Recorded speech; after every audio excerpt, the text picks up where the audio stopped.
नमस्कार मु सामुएल प्रिय दर्शक बंधु जीवंत आहार को पुनर्बार आपण मानक स्वागत करे।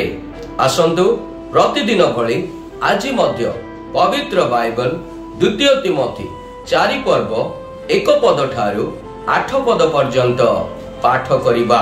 आजिर मूल प्रसंग वाक्य प्रचार कर। एठारे प्रकार लेखा जाए मु ईश्वरଙ୍କ साक्षातरे आउ जो ख्रीष्ट जीशु जीवित और मृत उभयंकर विचार करने को जाऊँगी ताहांक साक्षातरे और ताहांक पुनरागमन और राज्यर शपथ दे तुम्भको दृढ़ आज्ञा देउअछि। वाक्य प्रचार कर समय कि असमय से उद्योगी हुओ पूर्ण सहिष्णुता सह शिक्षा दे अनुयोग कर पुणी धमक और उत्साह दान कर। कारण समय आसीबो जेतेबेले सेमाने हितजनक शिक्षा सह्य करिवे नाही, मात्र श्रुति मधुर कथारे संतुष्ट होई अभिलाष अनुसारे आपणा मानक निमंते बहु संख्यक शिक्षकंको संग्रह करिवे। पुणी सत्य वाक्य रे कर्ण न दे कल्पित कहानी प्रति मन देवे। किंतु तुम्भे समस्त विषय सचेतन हुओ, क्लेश सह्य कर, सुसमाचार प्रचार कर, कार्य साधन कर, तुम सेवार कार्य संपन्न कर। कारण एबे हे मोहर प्राण आहुति परि ढला जाउअछि। मोहर महाप्रयाण रे समय उपस्थित। उत्तम युद्ध रे प्राणपण करिअछि, निरूपित पथर शेष पर्यंत दौड़ी अछि।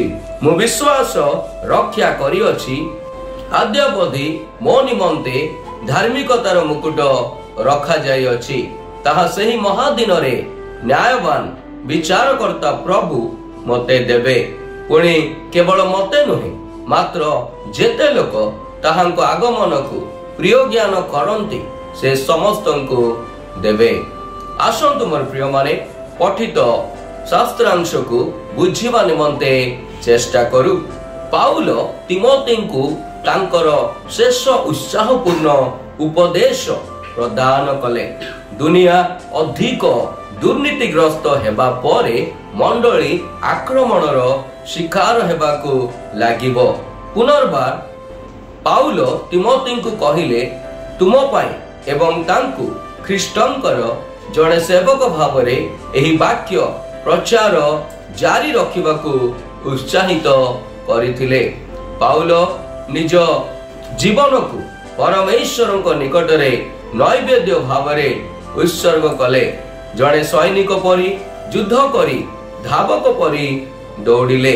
जदियो से सम्राट को अधीन रे दोषी साब्यस्त होई शहीद हेबे, तथापि प्रभु तांको धार्मिकतार मुकुट उपरे तांकर भरोसा थिला।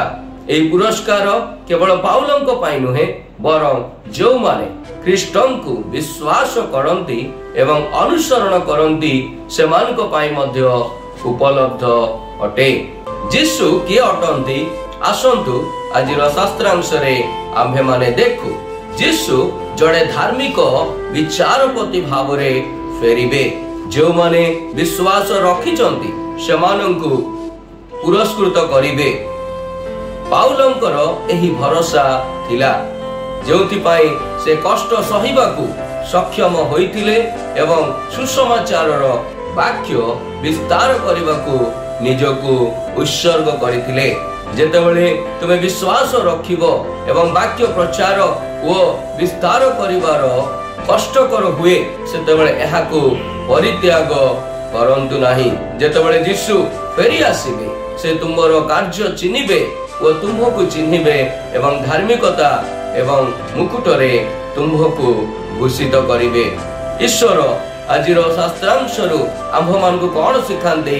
आसंतु मोर प्रिय माने आमे माने ता शिखु।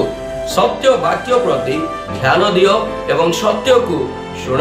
कारण अनेक लोक माने सत्य विषय शुणंती नाही ओ जहा समान को भलो लागे से विषय समाने सुनिबाकू इच्छा करंती।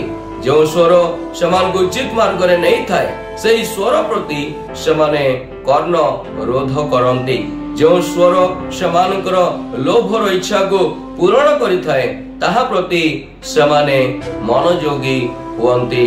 आज मु के प्रकार स्वर शुणिबा निमंते निजर कर्ण को उन्मुक्त करिअछि।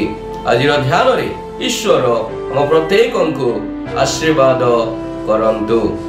आसंतु आम्भे माने प्रार्थना करिबा। हे प्रभु तुमर आगमन को अपेक्षा करू करू तुमे देइथिबार एई सुसमाचार कार्य को संपूर्ण करिबा पाई हम प्रत्येक को तुमे व्यवहार करो। यीशु नाम रे ए प्रार्थना मागिले आमेन।